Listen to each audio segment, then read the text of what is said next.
Hello' friends, কি খবৰ আপোনালোকৰ? আজি আৰু এটা নতুন ভিডিঅ' লৈ আপোনালোকৰ মাজলৈ আহিলোঁ। এইটো ব্লাউজ দেখিব পাৰিছে, এইটো বেক ডিজাইন। ব্লাউজটো শেষলৈকে চাই থাকিব।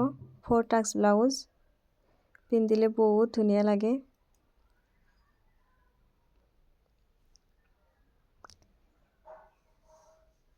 এইটো সন্মুখৰ ফালটো,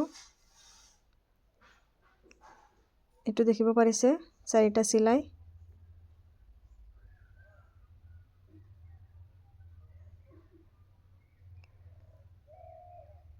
আহক ভিডিঅ'টো কাটিং আৰম্ভ কৰোঁ।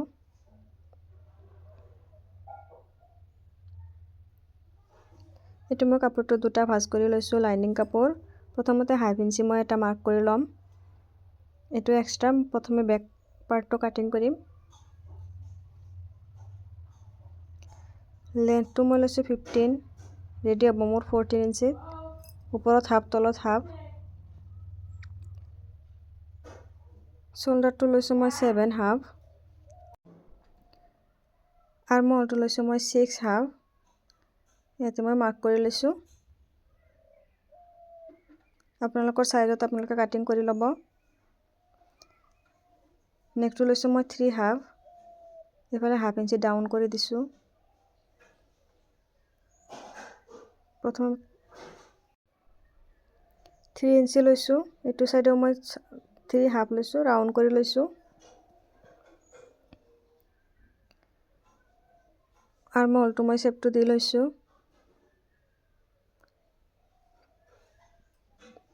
এইটো মই বেক পাৰ্টটো কাটিং কৰি আছোঁ, বেক ডিজাইন। আপোনালোকে যিকোনো ডিজাইন কৰিব পাৰে।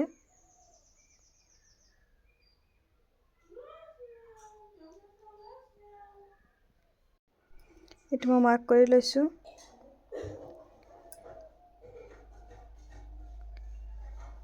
থাৰ্টি 36 সাইজৰ ব্লাউজ এইটো। মই এইটো মাৰ্ক কৰি লৈছোঁ। এবাৰ কাটিং কৰি ল'ম।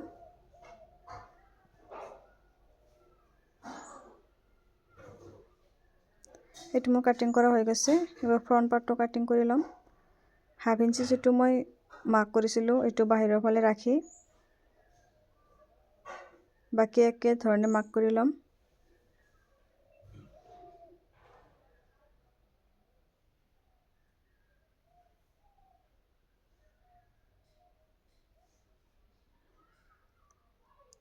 এইফালে হাফ ইঞ্চি ভিতৰৰ ফালে দিম, ফ্ৰণ্ট পাৰ্টৰ আৰ্মহোলটো।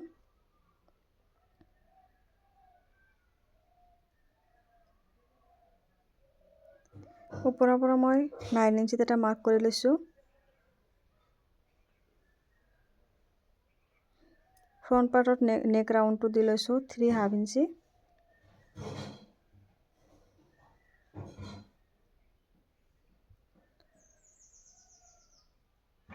এইটো মাৰ্কৰ পৰা মই 1.5 ইঞ্চিত এটা মাৰ্ক কৰিছোঁ। গোটেই চাইডে 1.5 ইঞ্চি কৰি এটা মাৰ্ক কৰি ল'ম, 4টা চাইডে।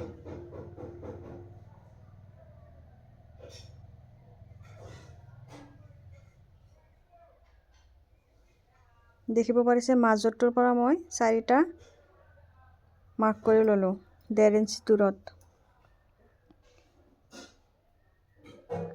এতিয়া তলৰ ফালে চিধাকৈ এটা মাৰ্ক কৰি দুটা চাইডে হাফ ইঞ্চি দূৰত এটা মাৰ্ক কৰি লৈছোঁ।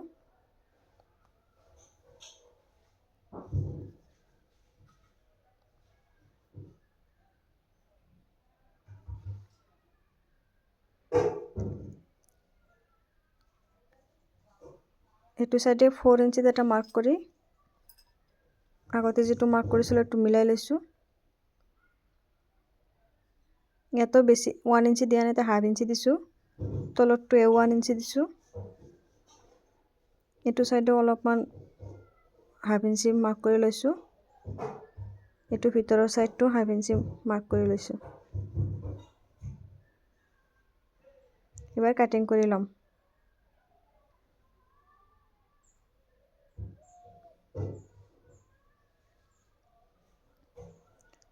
এইটো মই কাটিং কৰি লৈছোঁ।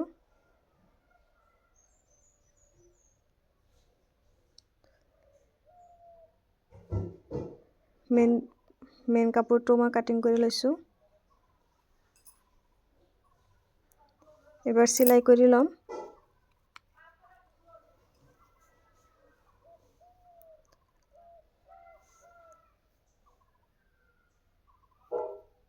যেটো সাইডে মাৰ্ক কৰিছো সেইটো সাইড ওপৰৰ ফালে লৈছো যাতে বুজিব পাৰি। প্ৰথমে মাজৰটো মই সেলাই কৰি লম। এইটো সাইডে অলপমান চিন লগাই লম।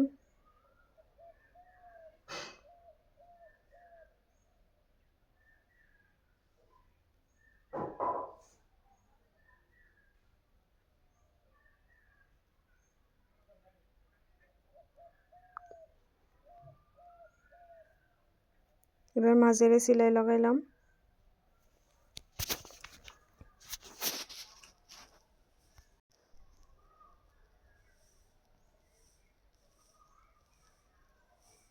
এটা সেলাই কৰা হয়ে গেল।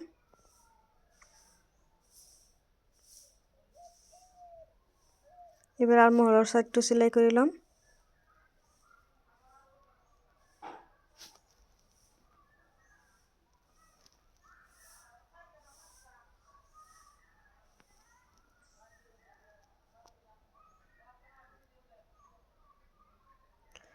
গোটেইকেইটা একে ধৰণে সেলাই কৰিব লাগিব।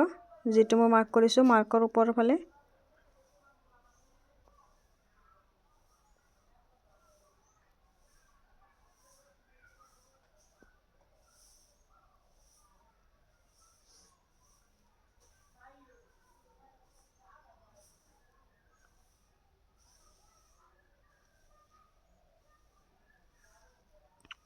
এবাৰ তলৰ ফালটো সেলাই কৰি লম।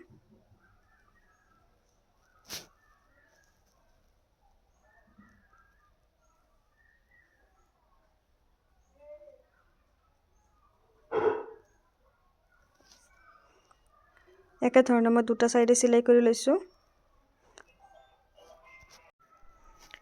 এবাৰ সন্মুখৰ নেকটো মই কাটিং কৰা নাছিলো, এটো কাটিং কৰি ললো। পাইপিং লগাম। এটো মই পাইপিংটো এটা সাইডে সেলাই কৰি ৰাখিছো। যেটো সাইডে সেলাই কৰা নাই হেতু সাইডে মই কাপোৰটোত লগাই আছো।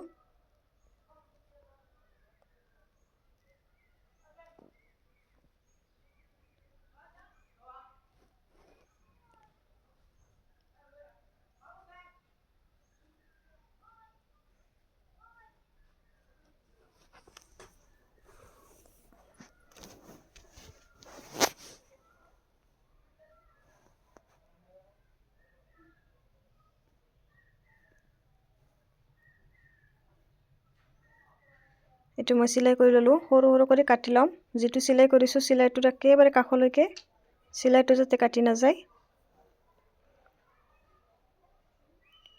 এবাৰ পাইপিং দড়িটো লগাই লম। দড়িটো ভিতৰৰ ফালে দি একেবাৰে সাইডে সেলাই যাম।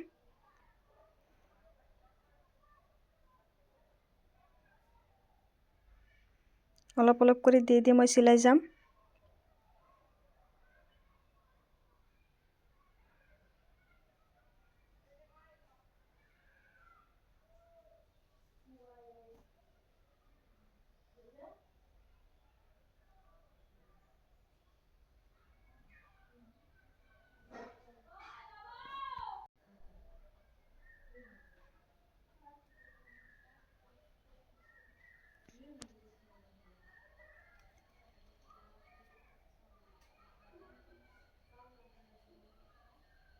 এটো মই গোটেইখিনি সেলাই কৰি ললো। সাইডে দিয়ে আৰু এটা সেলাই কৰি লম এক চাপ দূৰত।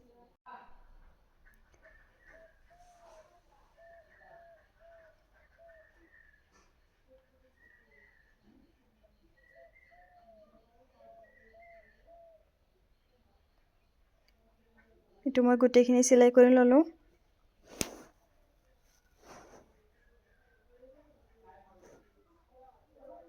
দেখিব পাৰিছে পিছফালে কিমান ফিনিশিং হৈছে।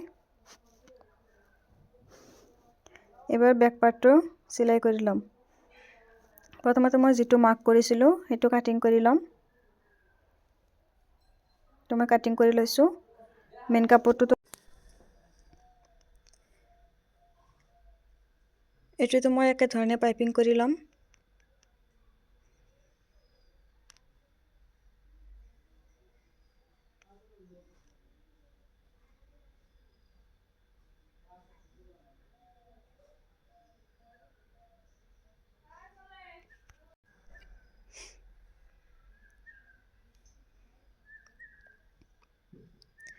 কোণটোত মই বেজিটো সোমাই ৰাখি পাইপিংটো ৰাউণ্ড কৰি ঘূৰাই লৈছোঁ।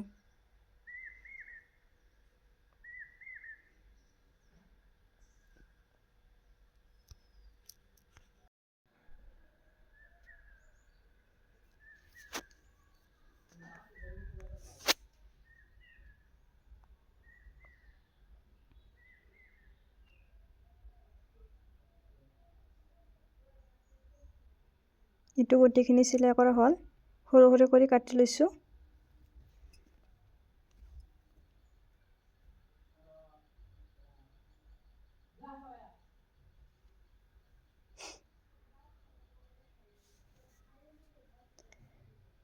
এইটো পাইপিং দড়িটো লৈছোঁ।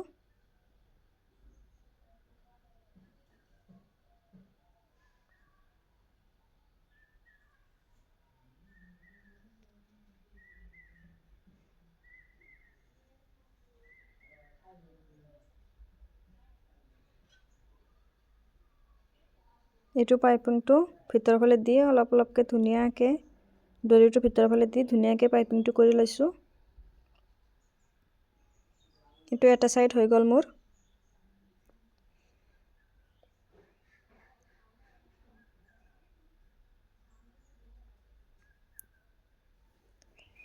দুটা সাইডে মই চিলাই ল'লোঁ। পিছফালৰ টেকিংটো চিলাই কৰি ল'ম।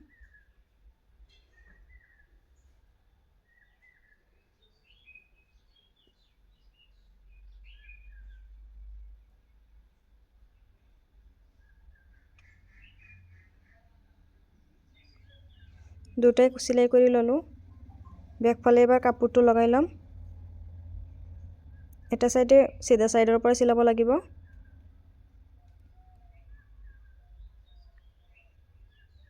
চিলাই কৰি লৈ এইটো কাপোৰৰ ওপৰত এটা চিলাই বহিব।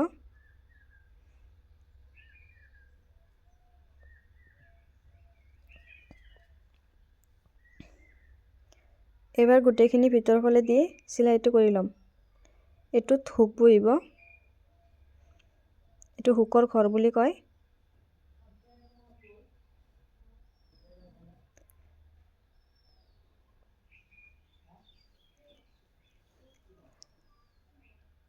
এইবাৰ আইৰ ঘৰটো বনাই ল'ম।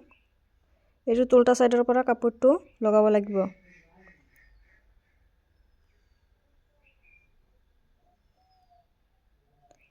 উল্টা সাইডৰ পৰা চিলাই সিধা সাইডে গুচি যাব। এতিয়া যেটো চিলাই প্ৰথমতে কৰিছিলোঁ একেবাৰে সেইটো চিলাইৰ ওপৰতে চিলাইটো বহিব।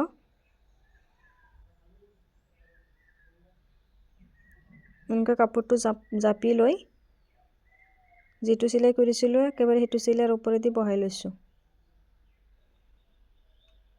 এইটো সাইডে আৰু এটা চিলাই কৰি ল'ম। এই দুটা চিলাইৰ মাজত আইৰ ঘৰটো বহিব, আইটো বহিব। এইটো মোৰ হৈ গ'ল। এইটো দেখিব পাৰিছে। লটকনটো মই লগাই লৈছোঁ।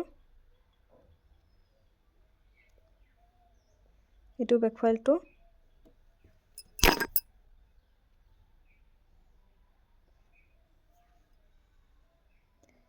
ফ্ৰণ্ট পাৰ্টটো জইন কৰি ল'ম।